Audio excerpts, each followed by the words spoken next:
It's not about psychoanalyzing or complicated techniques. It's about just learning to love your spouse in the way they like to be loved. My wife and I have been together for almost 14 years, and I've always enjoyed giving her flowers. But throughout the years, I've started to wonder, maybe she doesn't enjoy flowers as much as I thought. So I went back to the drawing board. Now they say, the way into a man's heart is through his stomach. But what about women? They like food too.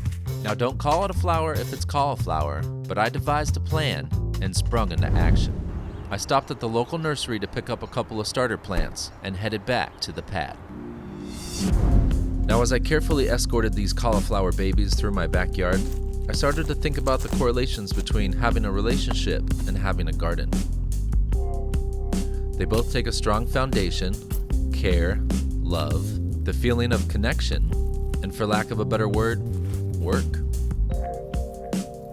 If you don't water your plants, they're not going to last. So over the next couple of months, I did just that, until one day I walked out and there it was. A massive, voluptuous cauliflower.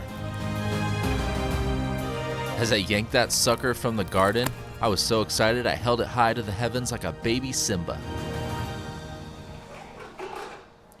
I then escorted this collie monster into the kitchen, and using a spell from my wife's favorite movie, Leba Cauliflower, I chopped it up and put on my chef's hat.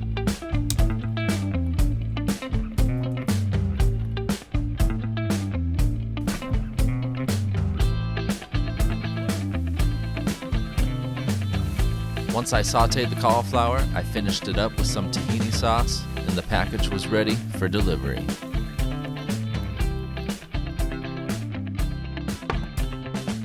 Over time, I've learned that my wife's love language is more in line with acts of service and quality time spent together.